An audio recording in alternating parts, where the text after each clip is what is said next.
All right, so who wants to go to Mexico? Oh, wait, it's the wrong one. Sorry. That was my morning session. Getting a little confused. Hi, guys. Welcome to the Finding Work as a Nomad panel discussion.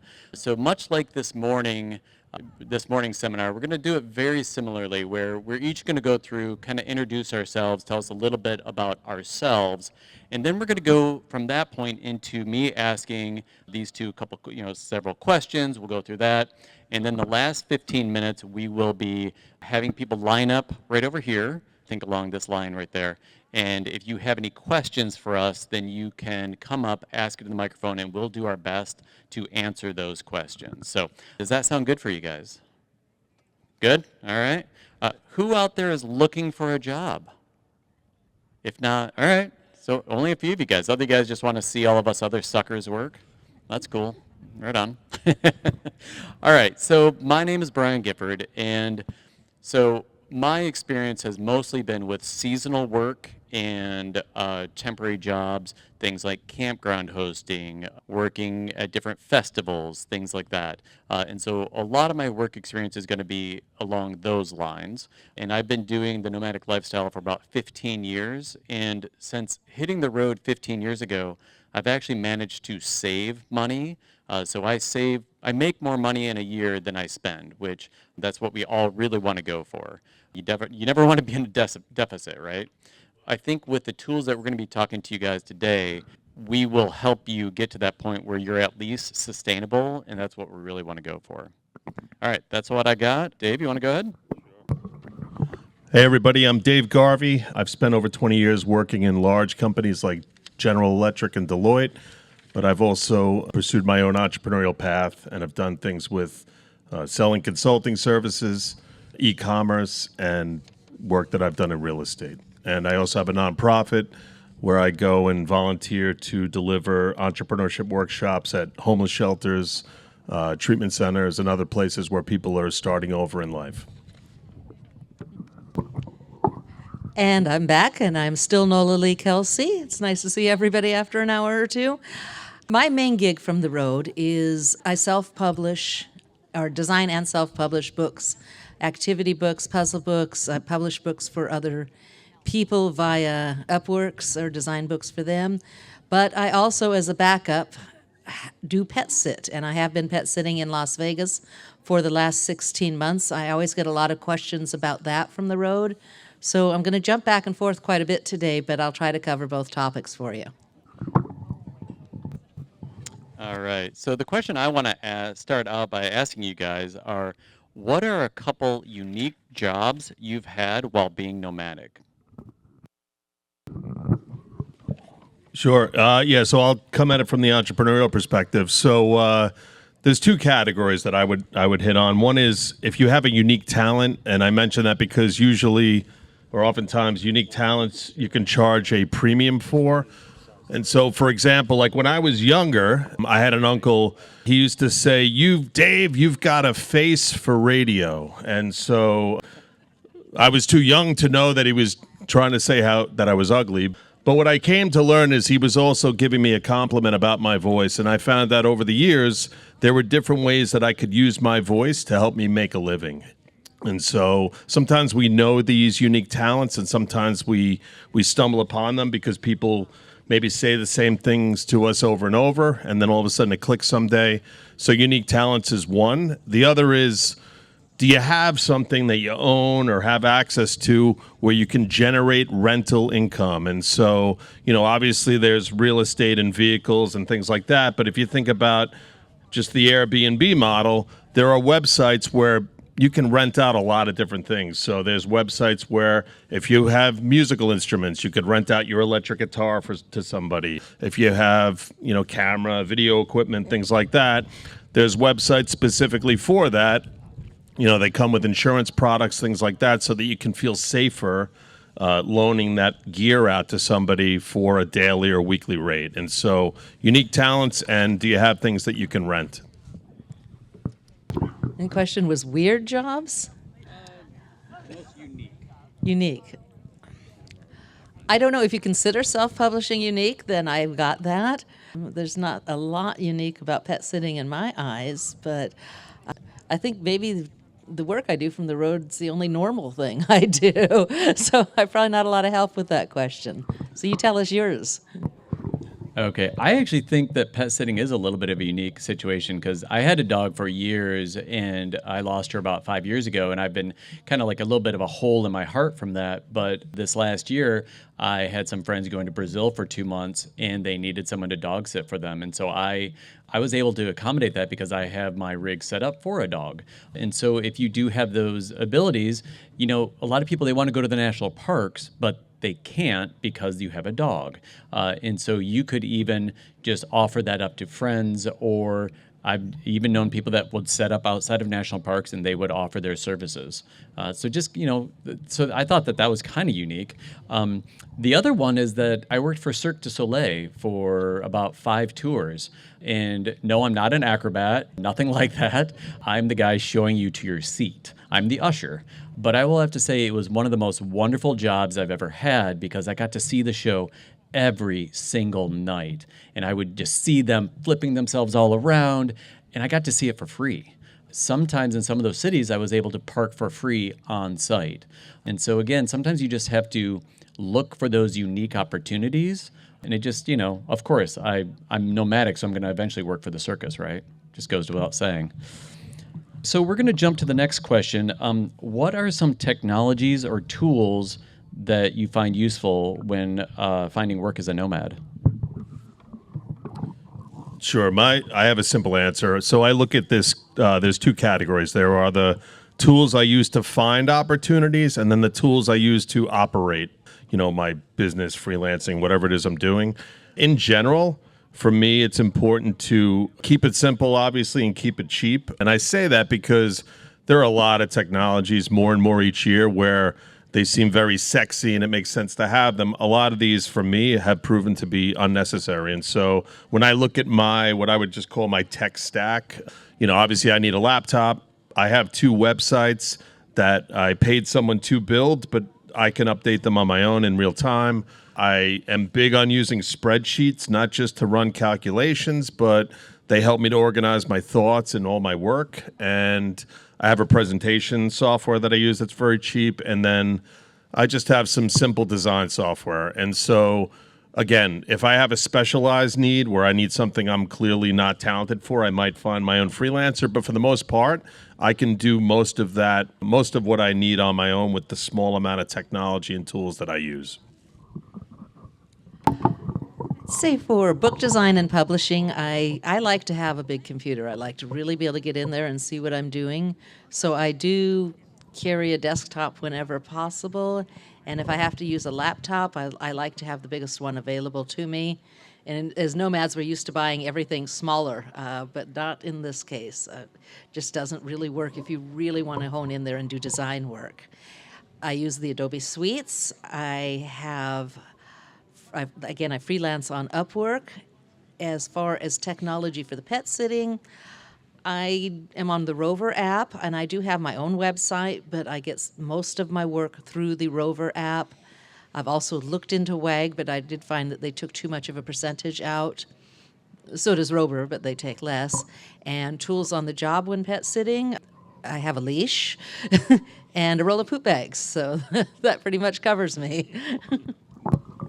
I like that. That makes it simple. I would say for me, there are websites for finding seasonal jobs. And so whether that's on Coolworks or, some of the other websites there, the company I worked for was California Land Management. They've now switched to Vista. They just got out by Explore US. So who knows what it's called today? I'm not sure. But you can look at some of those big companies like American Land and Leisure, go to their website. You can find jobs that way. But really just doing a Google search for work camping jobs. In the past, we could always go to the Big Tent Show after the RTR and look for jobs there.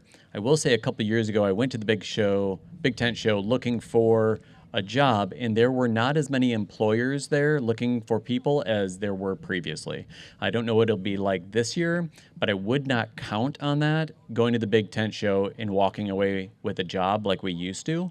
So just kind of be aware of that a lot of the stuff is done online now. All right, moving on. What is the most important thing to consider before getting into these jobs you guys are talking about?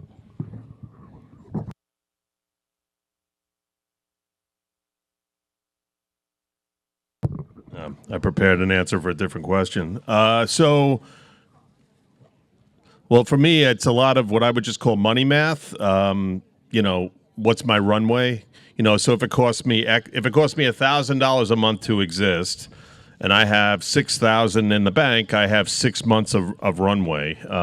If I'm considering a new type of work or something, and that involves a certain amount of ramp up time, like say that would take a month, and then maybe it's an extra expense of say $1,000. So I just reduced my runway from 6 months to 4 months. And so I have to ask myself questions like, should I pursue this? Do I have enough time to pull it off? Obviously, the more runway I have, 6 months, 12 months, 18 months, that allows me to pursue a wider variety of opportunities. And I can take some chances, right? I could say, this thing might take 4 months to get off the ground. Even if it doesn't work, I can absorb it and move on to the next thing. And so, again, for me, it's a lot of money math. That's how I think about these things. I probably should think about things that way, but I don't. I'm not the most organized person in the world. The best tips I can give you if you're thinking of publishing from the road and book design from the road is don't think that you're going to have to or need to write one great novel and sell it. That's not going to happen, and your friends and family aren't going to tell you that. They're going to say your story is great, do it. When I talk about publishing from the road, what I'm talking about is building up a series of books, and I have samples and things that I will be bringing out to the breakout for you to take a look at. Everybody here has one thing that they know better than anybody else here. It might be spelunking, it might be cat grooming, and you can write 4 or 5 books on that subject just by diversifying the type of books they are. And I will bring some examples back to the breakout, but I am talking about building up a series, and you can expect it to not get you money instantly, but is something you invest in long term over a couple of years. Now, the pet sitting, that would be more of a situation of, do I have a rig that I can park on the streets and homeowners associations?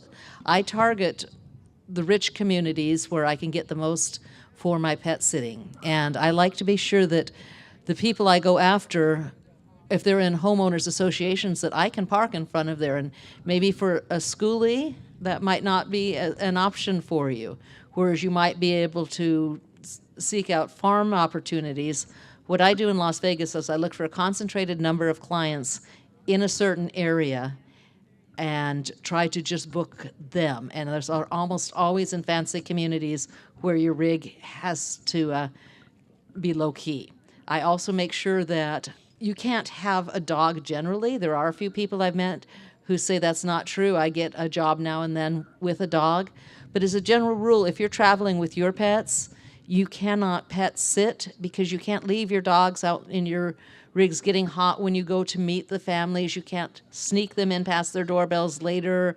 Don't do this. There might be problems with the animals. You have to be petless to pet sit. However, the workaround there is you can make almost as much dog walking, as long as your dogs aren't throwing a fit out in the car in the neighborhood while you're walking somebody else's. You can line up several dog walks in the morning and make just as much as I do in a 24-hour period. Or there are people who pay you to just show up once a day and check on their cats, but not actually live in their home, which is when I'm saying pet sitting, I'm talking about living in people's homes, so I'm taking care of their houses and their pets for them. From me, kind of speaking a little bit to what Dave was saying, I do a lot of campground work, seasonal work, and so you just have to be aware that you're making 5 months of pay, but then you go, 7 months without a paycheck. And so just being able to budget that and planning accordingly, that you don't have an uptick in your spending in the summer when you're making this money, because you need to have that money for the next 7 months until you start working again. So the budgeting, I think, is very, very important and something to consider. And the other thing, again, from a seasonal campground host perspective, you have to be okay with talking to people. You have to have customer service skills. if you are trying to be a campground host and you don't like talking to people, it's probably not a good match. Now, there are maintenance positions, there are other kind of positions that if you don't want to talk to people, there are still jobs out there. You just want to consider what you're looking for. The other thing that I really like, and something that is in the realm of consideration for me, is that I love being outside. And so being a campground host allows me to be outside, walking around every single day, interacting with people. And so really just think about what you want to do and what makes you happy, and see if that coincides with getting paid, essentially. All right, so next we're going to talk a little bit about work-life balance, because when we have these nomadic jobs, sometimes we can either work too much or we don't have time for other things in our life. So the question I want to ask all three of us essentially is, what does work-life balance mean to you guys? What does it look for logistics if you have pets or children? How do you manage everything?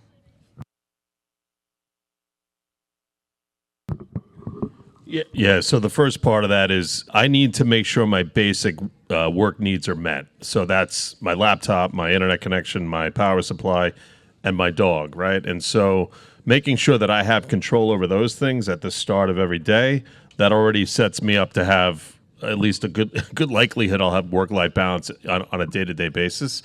And then, in my situation, a lot of what I look for is flexibility, and that, in large part has to do with decisions I made a long time ago, right? And so, equipping myself to be able to work remotely, how I handled my finances, all that kind of stuff. And so, what's important to me is I'd like to be able to go any place I'd like to go and stay as long as I'd like to stay. And so, that didn't happen overnight. I had to really kind of work towards that. And so, but for me, flexibility is paramount. And, and then I just, how I use that time when I'm in a certain place, right? So I'm not someone that likes to work all day long. The older I get, I haven't worked for a company in a while, but I might be one of the worst employees in the world, actually. So, I'm just not built to do that. There was a time when I did do it, and I really loathed it.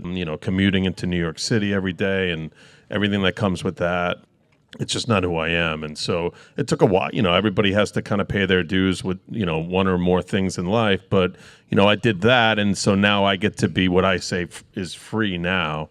And freedom comes with the ability to be flexible and also the peace of mind that I want to come with it, right? So I don't take on work that gets in the way of me being able to have peace of mind. I don't do anything anymore that feels like a grind. I won't do it. I'll say no.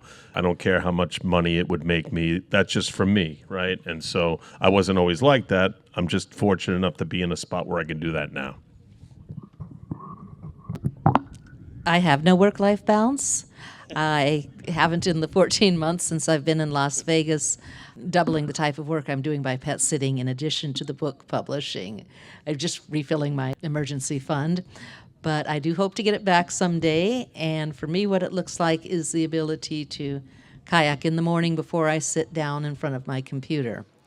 Another reason I have no work-life balance, however, is because when it comes to book design, I truly love what I do. And it's hard to pull myself away and do other things. I enjoy the artistic side of it. To me, my mother was an artist, so she'll hate this, but to me, I imagine what it feels like to design and to paint a great painting when I'm doing a book cover. So, in that way, I guess there is some balance, is because I am happy with what I'm doing. I'm just not doing the outdoor stuff as much as I would like. And from my personal experience, I remember before I hit the road, I was working a job and I was putting in way too many hours. Not crazy, but still putting in like 50, 55 hours a week and getting paid for 40. Now that I've become nomadic, I wonder, how did I ever get anything done when I had a full-time job? It's amazing because I fill my days. I don't work during the winter months, and I fill my days and I was like, how did today just get away from me? And so that was very important to me, is having that work-life balance. Now in the summers, I do work more. That's my time of the year that I make income. But even that, I am on my own schedule as a a campground host is that I can go for a hike in the morning if I want. As long as I'm still getting my duties done, there's still a great work-life balance that you can attain. So for me, it's hugely important to have that. When I had a dog, she could go on the rounds with me. And so I was able to incorporate my dog into my daily routine of work, and she loved meeting people, and it was just a really good situation. So that's something for me, like work-life balance is very important, and I think that we each have our own idea of what that looks like, and I would say just make sure that you are happy and that you are content. If you enjoy working that much, then that's what makes you happy, and that's fine. I don't, and so I want to have more free time. So it's just a personal perspective. Oh, I'd rather not work at all, but fortunately, I do like what I do. Oh, that's great. The next question is what if one job doesn't bring in enough income to sustain you? Like, how does a nomad have multiple streams of income? Any advice on that? Yeah, so I mean, there's a bunch of different ways to talk about like multiple streams of income or revenue.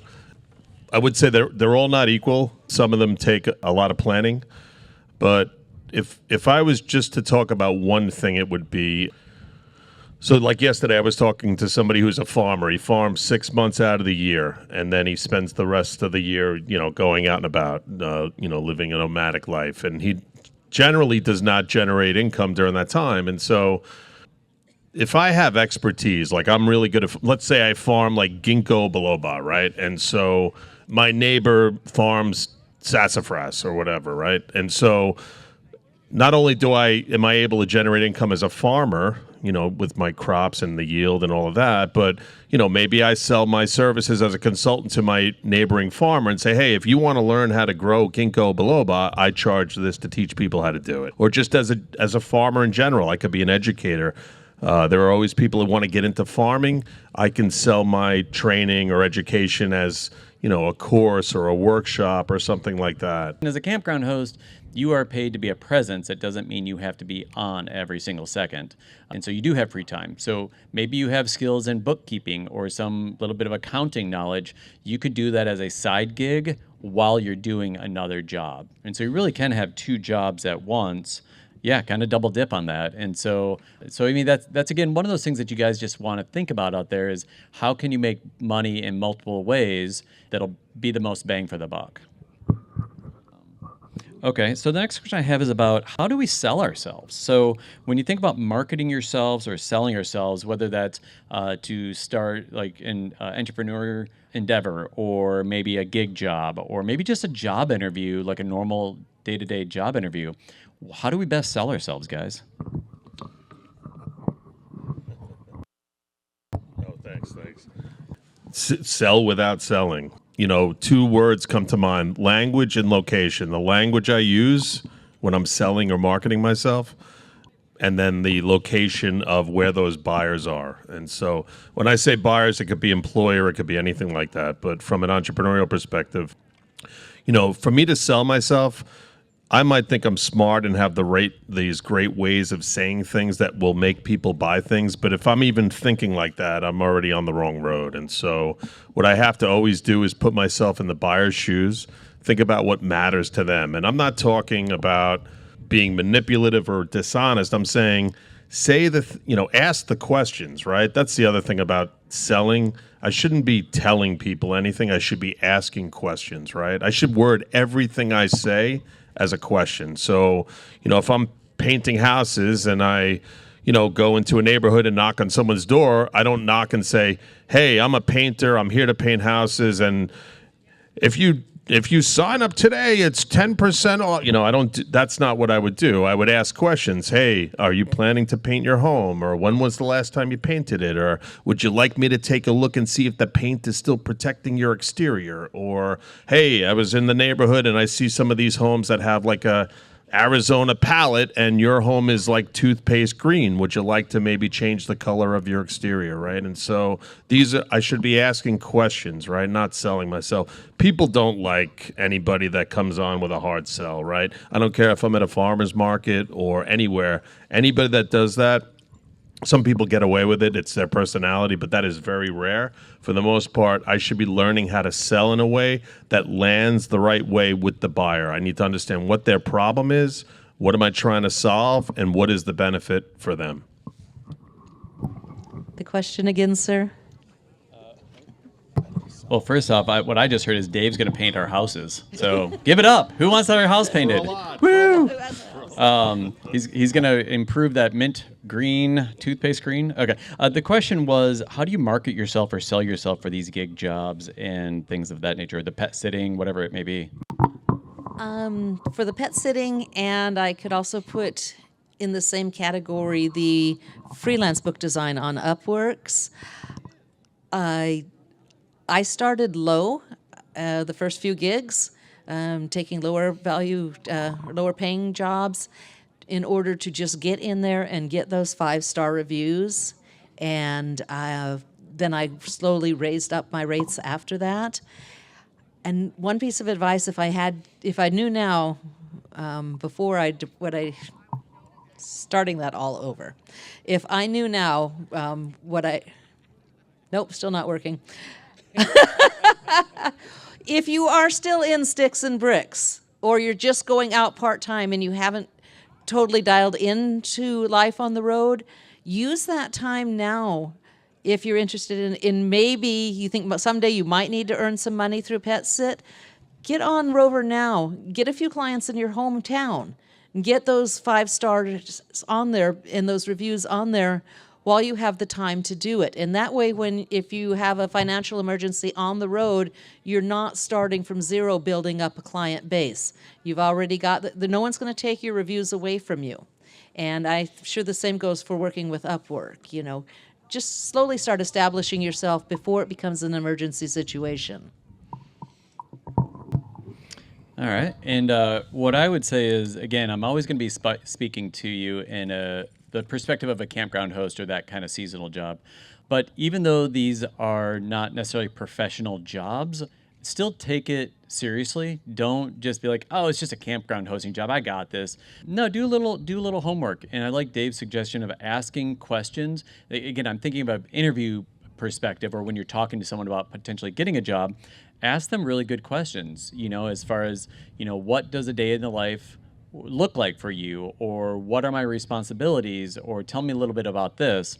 But again, don't just assume that you're going to get a job. Take it seriously. Do a little homework, learn a little bit about the company, and just, if you really want the job, take it seriously. And then the other thing I would say is just apply early, because, jobs go away, and if you're the first in line, you have a much better chance of getting that job. That's just something that I would say, marketing yourself, make connections, talk to other campground hosts. I know a lot of people have talked to me in the past, and I've put them in touch with my company, and they were able to get jobs. So finding other people that do your jobs and, working with that and getting like an inside edge, so to speak. Anything else to add? All right. Well, so that actually kind of leads up to the next question is, what does a day in the life of your job look like for some of us? I'll actually go first on this one.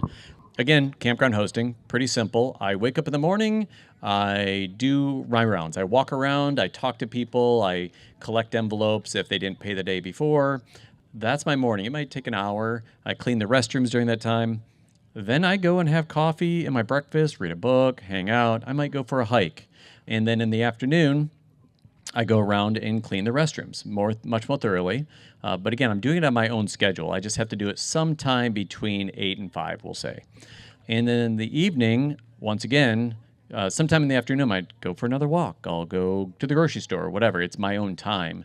And then in the evening, I'll walk around again, welcome people who just came in, and then I'll collect money, tell them the rules and regulations.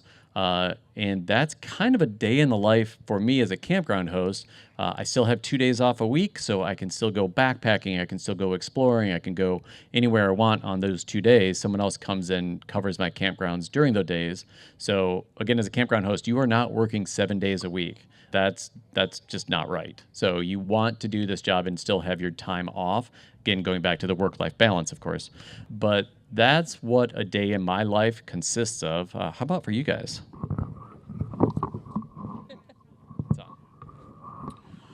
Yeah, so I sort of touched on it before, and then Brian just mentioned it too. So at a very high level, and I sometimes I talk about this in terms of an entrepreneurship versus employment thing, and that's because I just have a beef with employment. So, but I care a lot about having control over my time and my resources. And if I'm employed, that employer has more control over my time and my resources. And so, again, a long time ago, I started to make a series of decisions that allowed me to have more control over my time and my resources. Like, I don't want to spend money on fancy suits or long commutes or things like that. Certain types of vehicles I might need for a job, right? I want to control how I use my resources, and I want to control how I use my time. And so, if I work somewhere and it's, 8 or 10 hours or whatever, I might make X, on a daily rate, sort on a daily basis, right? But as on an entrepreneurial path, I might figure out how to do that same work for the same money in 2 hours instead of 8 or 10 hours. And so, again, these things are all a process. But if I'm focused on trying to do that, I have the freedom to do that as an entrepreneur. I have much less freedom to do that as an employee. Okay, for book design, of course, it's whatever I'm working on, whether it's researching, creating crossword puzzles, designing the cover art, things like that. But it's completely at my own leisure as to when I want to work on it and when I don't. Very freeing, and it's absolutely lovely way to live. But unfortunately, like with having to pet sit now and then, it doesn't always cover all the bills. So far, it will. Pet sitting, I go through a very detailed list the first time I meet the client of questions that establish the routine for that particular household. And some homes are one senior dog that sleeps all day and doesn't need walked, and it can be very, very easy sits. And others will have 10, 15 animals that need various levels of care, walks, things like that. So the routine there varies widely, but it is great to have a job where you get paid to take pets on walks for them. There's worse things to have to do in the morning. Where it gets interesting is when I weave the two jobs together, when I can get up, take a dog for a walk, feed the animals in the home, sit down at my computer for a while, do that work. The dogs and cat care keeps me getting up and moving, so I don't sit behind my computer too much, which is great.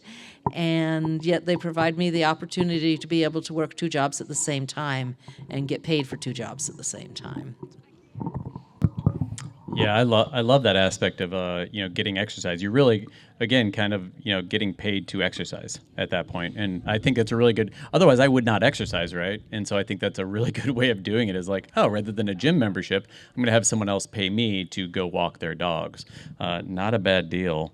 That actually kind of leads into a little bit of the next question. Nola kind of touched on this. How long will it take to establish a good source of income for these other jobs that we have?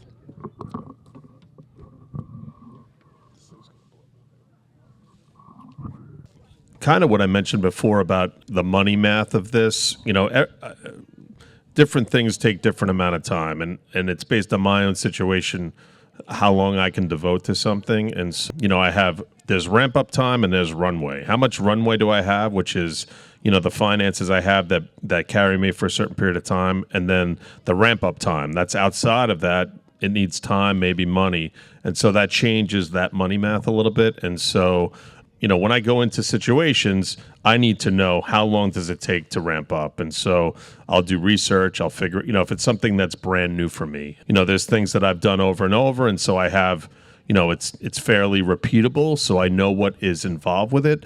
But there's things that I'll try that are very new, and I'll make sure that I have a sense for it before I jump into it, right? There's a lot of ways to do research.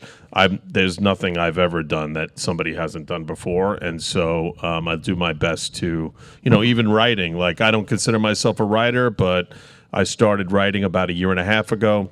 It definitely will not make me any money at all selling books, but I actually love to do it, and I discovered I love to write. By the time I got through that first book, which was kind of a grind, the second one, I had a more sort of, systematic approach to it. And I started to research, the first time I did it, I researched certain things, but the second time I'm like, what do writers actually do? And there was just one thing out of all the different authors that did things a certain way when they write a book.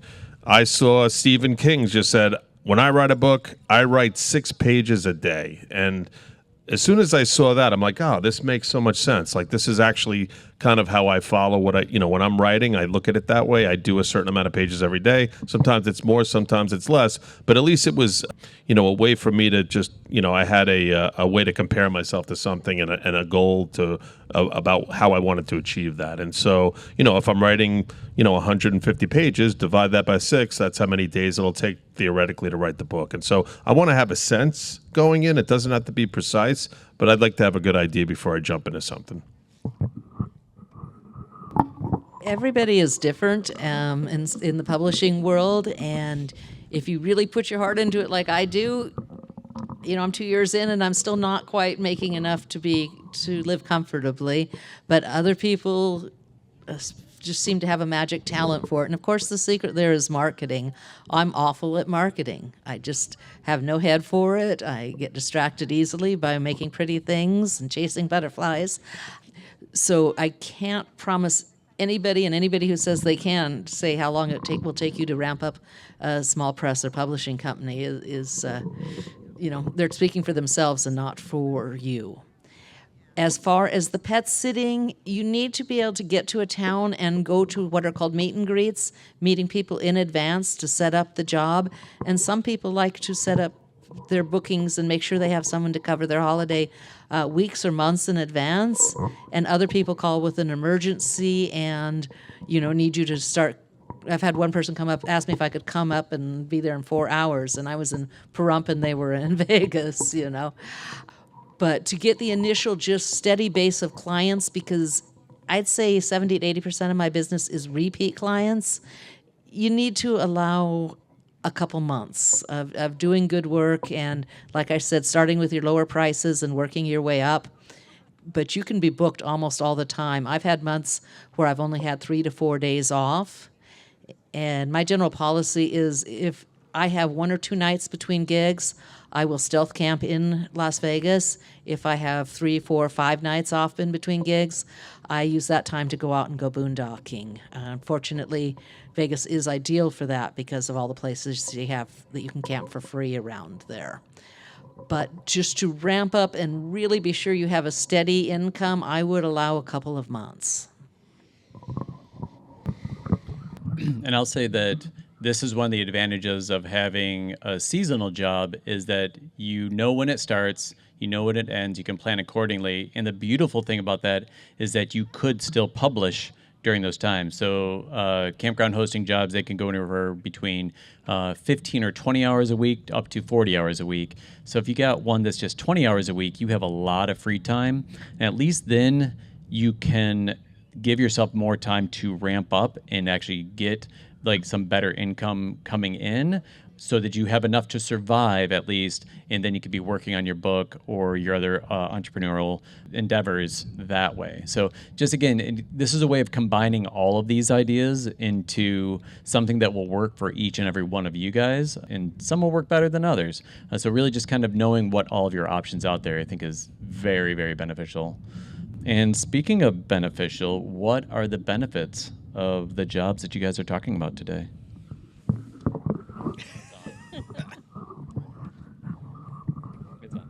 Oh, thanks. I already mentioned that I care a lot about having control or as much control over my time and resources as possible compared to the alternatives. I think the other thing is, when I grew up, I was artistic. I used to paint and draw and things like that. I got away from that when I started to work and was focused on career and things like that. Even the entrepreneurship I did, there was a creative element to it, but I was very much business focused. And so what's really important now, honestly, is I get to now do a lot of different creative things. Like I mentioned, the writing, it'll never make money. I'm not even trying, but I really love to write. And the fact that I can do things, that's a big creative outlet for me. I just finished the second book. I'm already writing a third. This is stuff that I really love to do.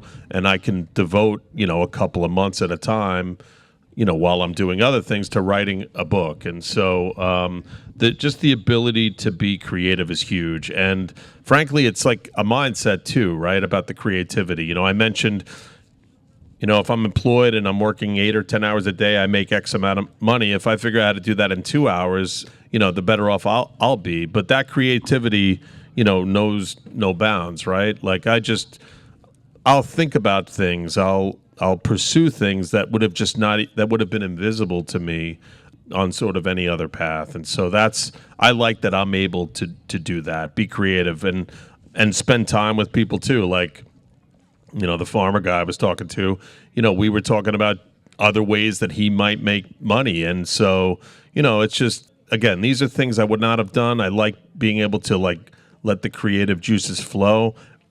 If I wasn't on the path that I'm on now, that would not be happening at all. I am not wired to be an employee. I just can't do it. I tried for many years. It's just not me. So the publishing is a must for me. I just barely get by, and it beats punching a time clock any day of the week. As far as the pet sitting, I'm going to go a little practical on you guys here. First and foremost, you just absolutely have to love animals. I probably shouldn't have to say that, but I'm going to put it out there just to be safe. But beyond that, as a nomad, when I go into people's homes to take care of their houses, I have refrigeration, I have showers. The last day of a sit, I will usually wash the bedding of whatever room I'm in and throw any extra laundry I have in there. So there are some real practical aspects to it that can be helpful to us and make our lives a little bit easier when we're on the road but yet stuck in the city full time. I think that's everything. All right. And for campground hosting, some of the benefits are you have a free site. So you don't have to pay for camping, or you don't have to bounce around site to site during the summer months. You can just stay in the same location for 4 or 5 months, which saves gasoline. Sometimes you'll get full hookups, and so you might have electricity, water, sewer. And so those are some of the big benefits. The biggest benefit for me personally is that I'm in a beautiful mountain scenery that I absolutely love. So I'm in the trees, mountains, near lakes. And so it's one of those places I love to explore. So the biggest benefit for me is that I'm stuck in a beautiful place for the summer, not spending gas money. So that to me is very, very important and helps me get by through the year on my finances. I probably should not have done this as the last question, but I'm going to anyway. Oh, but before we get into the last question, what we're going to do is if you guys have any questions for us, I'm going to have you guys start lining up right over here. And that way you guys can get your questions together, start lining up. I'm going to ask the last question of the panel, and then after that, we'll go into your questions that we can do our best to answer. Okay, so the last question is, and again, I should have switched these two, but what is the least attractive or most challenging part of these jobs? Thanks. So what I would say is I spent a lot of my career working with technology companies, and so when I look at these platforms that we're talking about today, like Upwork and all of them, it doesn't matter which one, honestly, understanding that these technology companies, these platforms, they want to make their money as a middleman, and so they do a really good job at that. And so as they enroll more buyers and more sellers on these platforms, understand that if you provide one sort of service and you don't evolve it, these platforms will commoditize you. And what that means is you'll make less money over time, not just because there's more people that are doing what you're doing, but these platforms will increase their fees, and that's what they do, right? It started with eBay and companies like that, and now it's the modern version of Upwork and all these other platforms. And so just to be cognizant of, they'd call it like a platform effect. Be aware that if you're on there and you want to just be in one platform selling one service, you'll make less money over time. And so to think about diversifying that, not just across other platforms, because it'll be the same challenge with no matter how many. Think about other channels where you can market these services that are maybe outside of those platforms. Start with one But over time, think about how am I going to diversify the ways that people can buy my services.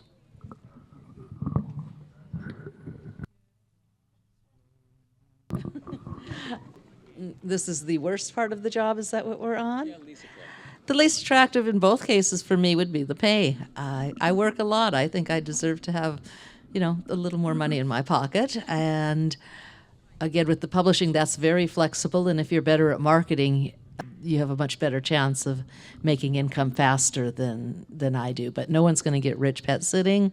And it's just a great, joyful second way to make some extra money. Thing that I don't like about campground hosting is when you get the knock on the door at 10:30 at night and someone's like, hey, my neighbor's playing music real loud. That is your job. You have to then go resolve that situation. And so it is a little bit of conflict resolution. You need to go and ask these people politely to knock it down a little bit. And so it's the policing, which is not the fun part. I would say to avoid that, you go to the more remote campgrounds. You're more likely to have people who are more into the outdoors versus partying. Partying are much closer to the centers of civilization, we'll say. And so if it's near a city, you're going to have a lot more beer drinking, kegs being rolled out, and that usually leads to problems. So, but again, not a horrible thing, but just something to consider. Okay, so that kind of ends our part. So now, questions. Go ahead. Okay. John, yeah, for the hound sitter. Like Rover, I've been on Rover for a few years, right? And you say my last sit was in Vegas, right? North Las Vegas. But when you say you target, right? I've only had anyway, when you say you target the rich, the money, so you had Henderson Heights address, you used Summerlin Centennial Hills. I'm using the Las Vegas Rescue Mission and does Rover profile, right? I target Summerlin, especially around the northern end, which is where I How do you spend target a lot them? of time. If you go in, With your address? you can start with your address, but when you go into the profile and click onto homes, there's a map. Put in an address of a nice neighborhood, maybe a nice house or near a nice house. You've already pet sat it, so you have the address. You're using okay. Just find You're a nice, using a random address. yeah. And then the pin will allow you to move around that neighborhood, and you can pin it. And then from there, you can adjust on a slider how far of a radius around that pin. And basically, I'll choose 5 miles. And that's enough in the really rich neighborhoods. Between that and word of mouth from those clients to their neighbors, that's enough to build up a following. Oh, I guess I need to be a better liar. I was just using the Vegas Rescue Mission where, I'd eat free meals or whatever. Well, I'm not lying. I don't have an address, so any address is mine. Yeah. I can't use the rescue mission. I don't live there. Well, I don't live there either. I eat there sometimes, but as long as a homeowner... No, pick an address in a nice neighborhood and use that instead. Okay, yeah. Okay. But then you're stuck in... What about in the summer? You're stuck in Vegas because you got repeat clients. Not if I don't take any bookings during the summer.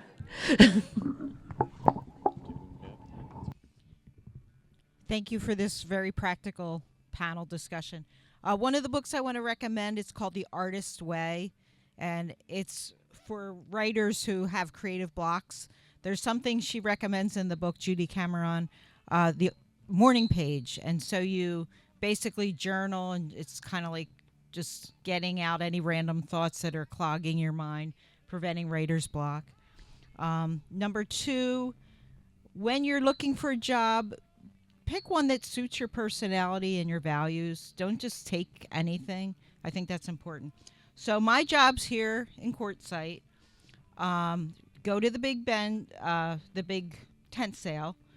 I first had a job at a grocery store, and that didn't work out because sometimes they'll want to see if you're a good fit, and I wasn't a good fit. So after that, it got better. I was cleaning the RVs over at the RV show. Paid better. It was work that I could do at my own pace. I could work as many hours as I wanted, and I worked every day, as many days as I wanted. And then at the end of the show, I got one big fat check. The other thing that I got a lead at the Big Ten sale was for Aramark, and they do concessions for a lot of the national parks. I got a job at Big Bend National Park, and I loved it. It was the most beautiful place I've ever worked. And I lived in a dormitory, $4 a day. My meals were gourmet meals made under the tutelage of an executive chef, $4 a meal. And they would shuttle us to and from our job at all various hours, so you got to see the gorgeous night sky and the landscape. Because you weren't driving, you could focus on the landscape. So these are just some of my suggestions. I absolutely love that. I love the fact that, she was looking for jobs here and thinking outside the box. Like, oh, I'm going to go. There are people that they need help at that big tent show, selling solar or whatever, just being a person behind one of these tables, answering questions. And so you can get a job there. And so, yeah, thank you for sharing that. Okay, my question is for you, because you said you're a campground host. I'm assuming then that you have an RV, because you just talked about how you just had a small car. So is it a requirement to have an RV? Generally speaking, no. I mean, some companies will say that, but there have been plenty where they are having such a hard time getting people in those spots that I've known 3 or 4 other people that just lived in tents on their things. A van is no problem. A shuttle bus, no problem. Minivan, no problem. But this person was in a pickup truck in just a bunch of tents. But that was okay, because they were that desperate that they were like, we know it's officially the rule, but it was a good employee, and so it worked out well. So no, it's not an absolute, requirement. Thank you. Yeah, you're welcome. Also, are there, I know Cool Jobs and Work Camper, are there any others that you guys have utilized? I know for the work camping jobs, there's also a Facebook group, like Work No Campers. What's that? No Facebook. Yeah. Okay, that's just what I know of. So there's Facebook. As far as jobs, cool Jobs or Cool Works, that's the one that I've used in the past, and I think that's really helpful. You talked about apps, and you talked about apps take a cut before you get paid. That's true, but if you think about the app as being a convenience, there's one app I like to use. I'll tell you about in a minute. I make deliveries all over the country. I work when I want. And the app for me is of value because it tells me where I can pick something up, where I can drop it off. I work as many hours as I want or as few hours as I want. And that app is called Roadie. It's like the roadies that went with bands across the nation. So you go to roadie.com, sign up. I don't get any kind of referral. I just use it, so you might want to look into it. And I can be in Denver, where my condo is. I can be in Orlando, where I'll be in a couple of weeks.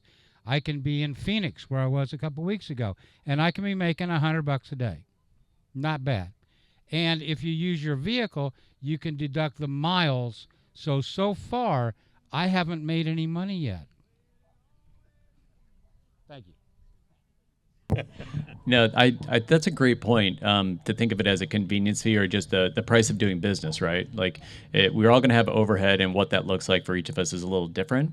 So yeah, if it makes you able to find jobs that you wouldn't normally be able to find, then yeah, taking a cut of that is, yeah, they're right. They're the ones who are providing the service. So I think that's a really good point to keep in mind.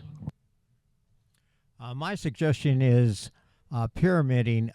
When I was a bit younger, I had a family circumstance, and I went to Ketchikan, Alaska with Princess Tours. I got the job through Seattle, Princess Tours, and they gave me a Class B driver's license, which is a commercial driver's license. I went to Ketchikan for a summer, did tour as a guide there, and drove a bus. Then I got a job delivering motorhomes. And I made $60,000 the second to the last year I did it, because I didn't finish the last year. I had a circumstance. But I went to every state in the Union my first year except Maine and Hawaii, and I had lived in Hawaii, so that wasn't a big deal. And I made Maine the next year. So if you really like to travel, and like I said, you can make some pretty good money if you keep doing it. Awesome. Thank you very much. Appreciate that. So, folks, that pretty much winds it down for us. But what we're going to do is we're going to now announce our different breakout sessions that we're going to have. I'm going to meet back over here. Since I'm so good with cleaning restrooms, I'm going to be right next to the restrooms back here, going to my home. I'll be back there on right field. If you guys want to come talk to me about seasonal jobs, work camping jobs, things like that, I'll be back there for the next hour just answering questions. Sure. I guess I'll pick a spot straight down there, and I can talk about all things entrepreneurship if anybody shows up. I'm going to go to left field. I don't know how we'll do this with the books and the pet sitting. So first, let me see a show of hands who'd want to hear anything about self-publishing. Okay, and pet sitting. Pretty much even.